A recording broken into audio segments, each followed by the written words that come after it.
versículo 5. Aleluia. Amém? Todos acharam? Glória a Deus. Assim diz a palavra de Deus. Porque não nos pregamos a nós mesmos, mas a Cristo Jesus o Senhor, e nós mesmos somos vossos servos por amor de Jesus.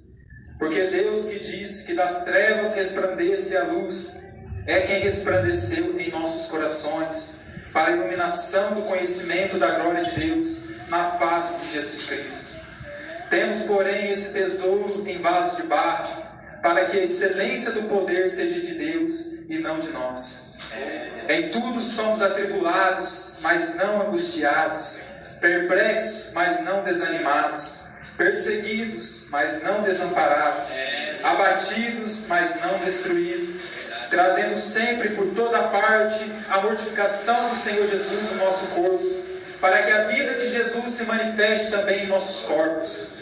E assim nós que vivemos estamos sempre entregues à morte por amor de Jesus, para que a vida de Jesus se manifeste também em nossa carne mortal, de maneira que em nós opera a morte, mas em vós a vida. E temos, portanto, o mesmo espírito de fé, como está escrito: criei, por isso falei. Nós cremos também, por isso também falamos, sabendo que ressuscitou Jesus, nos ressuscitará também por Jesus e nos apresentará convosco. Porque tudo isso é por amor de vós, para que a graça, multiplicada por meio de muitos, torne abundante em ações de graças para a glória de Deus. Glória a Deus. Pode se assentar adorando a Jesus. Glória a Deus. Aleluia, Jesus. Glória a Deus. Irmãos, você pode ter certeza, como a palavra mesmo diz: preparai-vos, porque o Senhor fará maravilha entre vós. E se tu creres, verás a glória de Deus. E rapidamente eu gostaria de falar algo. Antes de eu vir para o culto, eu estava tomando banho e a minha esposa veio me contar, né? Eu tive uma triste notícia no momento antes de vir para o culto, porque o médico ligou dizendo que meu pai infelizmente foi para a UTI em estado grave, o pulmão, o fígado, tudo comprometido. E meu pai, ele tem muito problema de saúde, tem diabetes, pressão alta, tudo que os irmãos pensar, meu pai tem. Meu pai já teve 3 infartos e Deus livrou ele de todas.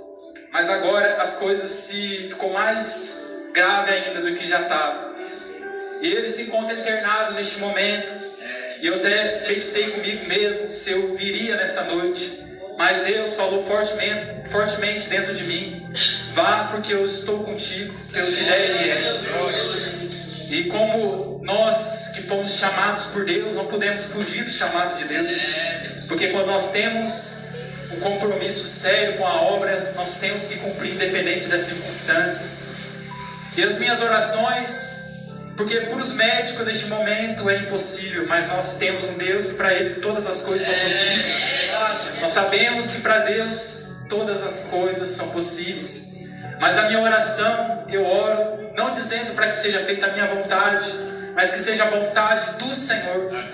Porque meu pai, ele era pregador da palavra e ficou muitos anos afastado da presença de Deus. Mas essa semana, antes dele ser internado, eu comecei a conversar com ele, eu comecei a dizer para ele que era o tempo dele voltar para a presença de Deus, colocar a vida no altar, se reconciliar, porque ele tinha muito problema de saúde e as coisas, a gente não sabe como que vai ser o dia de amanhã. Então nós temos que se arrepender, temos que ter sinceridade dentro dos nossos corações, mas sabemos que Deus, Ele é poderoso, Ele é fiel. Eu estou aqui nesta noite, mas eu creio que Deus está trabalhando lá no hospital, que Deus está no controle de tudo, porque Deus nunca fugiu do controle. Mas nesta noite, é uma noite muito abençoada, é um privilégio estar juntamente com os irmãos, trazendo essa preciosa palavra de Deus. E entrando aqui na palavra, como diz os Salmos, no versículo 5, porque nós não pregamos a nós mesmos, mas a Cristo Jesus Senhor, e nós mesmos somos vossos servos por amor de Jesus. Irmãos, quero dizer que, infelizmente, nos dias atuais que nós estamos vivendo, muitas igrejas, muitas dominações estão colocando o homem como como centro dentro do coração das pessoas. Como Jesus, como a palavra mesmo diz, muitos estão adorando mais a criatura do que o próprio Criador. E muitos têm pregado para exaltar o homem. Você vê os coach, palavra de motivação, e as pessoas estão querendo facilitar o caminho dos céus. Mas nós que conhecemos a verdade, sabemos que o caminho do céu é estreito e apertado, que conduz à vida. E que neste caminho estreito não entra bagagem, porque no momento que você deixa o seu corpo, no momento a sua família leva você até o lugar em que você vai ser enterrado.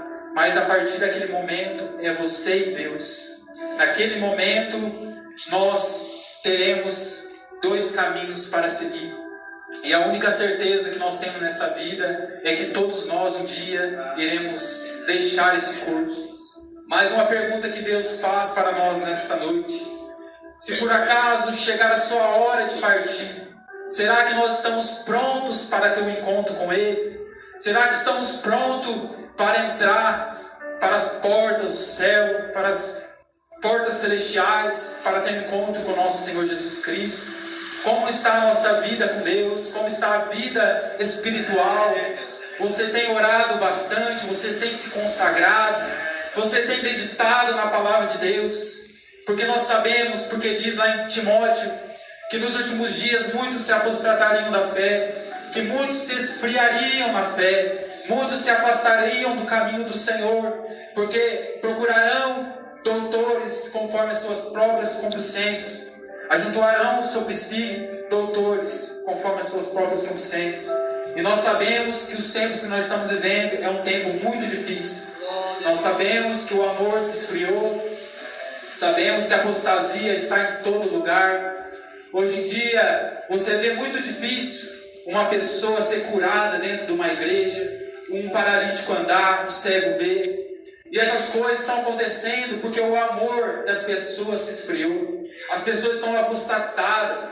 As pessoas estão indo para a igreja para mostrar a roupa nova. Estão ali para querer cantar mais que o próximo. Estão ali para querer se exibir. E isso é abominável aos olhos de Deus. Porque nós que servimos a Cristo temos que pregar Cristo crucificado. Temos que pregar a graça, pregar contra o pecado, porque nós na verdade andamos contramão deste mundo. Nós podemos aceitar o pecador, entrar por esta porta, mas não podemos aceitar o pecado. Nós temos que falar a verdade, porque é melhor a verdade que te salva do que a mentira que te condena para toda a vida, para toda a eternidade. E a verdade está muito difícil de ser dita nos dias atuais. E o Espírito Santo de Deus tem se entristecido com muitas igrejas, porque tem colocado o homem como centro de tudo, enquanto estão deixando o Espírito Santo de lado. Mas a palavra do Senhor diz que Deus procura os verdadeiros adoradores, aqueles que o adoram em espírito e em verdade. E se tem quem adora em verdade, tem a quem adora em mentira. Se tem gente que adora em espírito, tem gente que adora na carne. Mas eu costumo dizer que Deus nos vê dos avessos. Que Jesus, Ele olha para dentro de cada um de nós. Neste momento que nós estamos aqui neste culto maravilhoso, Deus está olhando do céu para cada coração nosso. Está examinando os pensamentos. Ele esquadrinha o nosso coração e Ele sabe a intenção de cada espírito.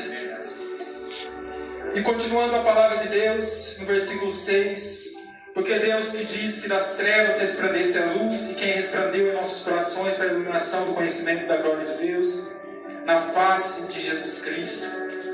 Porque antes vivia no engano, nós vivíamos nas trevas, éramos inimigos da verdade, como diz a palavra do Senhor, que o profeta Jeremias disse, que os homens andam como cego na escuridão, segurando nas paredes.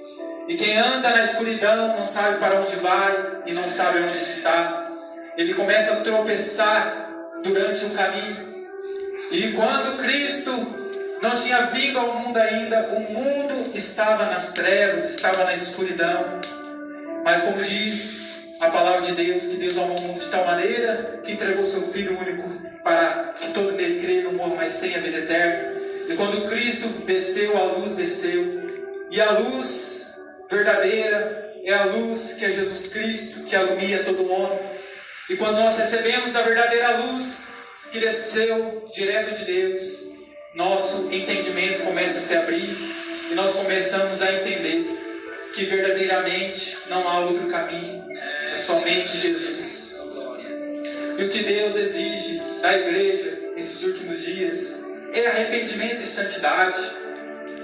É arrependimento e santidade, porque nós estamos vivendo um momento muito difícil.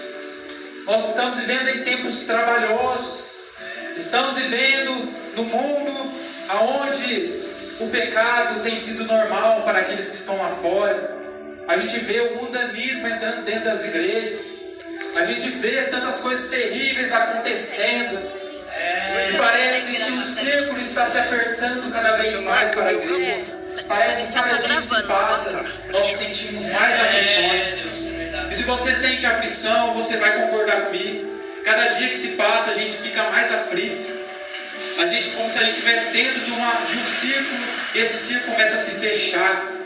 E a gente vê que a perseguição da igreja está cada vez mais se intensificando. As coisas estão cada vez mais difíceis. Está cada vez mais difíceis dizer a verdade. Está cada vez mais difícil falar da palavra de Deus. Porque as pessoas não aceitam, arrependam dos seus pecados, se convertam dos seus maus caminhos. As pessoas querem dizer, Deus é amor. Mas mesmo este Deus de amor é o mesmo Deus que fala, que mata o corpo e lança a alma no inferno. O mesmo Deus que ele disse que é amor, é o mesmo Deus que é um fogo consumidor. Eles mesmos dizem que o Deus é amor, é o mesmo Deus que vai vir no juízo final e lançará Satanás e seus anjos no lago de fogo e todos aqueles que andaram distantes dos caminhos de Jesus, daqueles que rejeitaram a verdade. E nós naquele dia não teremos motivos para dizer que não ouvimos a palavra, porque o que mais tem nos dias de hoje são pregadores da palavra. Sabemos que muitos têm vindo com palavra de prosperidade, venha a Cristo que seus problemas vão ser resolvidos, e na verdade tudo isso é uma mentira. Venha a Cristo porque as portas irão se abrir sim, mas para isso você tem que pagar o preço. Você tem que abandonar o seu pecado. Você tem que renunciar à sua própria vida. Porque Jesus diz que aquele que não deixar pai, irmão, irmã, por amor de mim, não pode ser meu discípulo. Aquele que não ouve a minha palavra não pode ser o meu discípulo. Porque não basta a gente somente ouvir, mas temos que colocar em prática tudo aquilo que nós ouvimos. E Deus tem falado conosco. Desde o começo deste culto até neste momento, Deus tem falado conosco. Deus tem falado através dos louvores. Os louvores que as irmãs cantaram.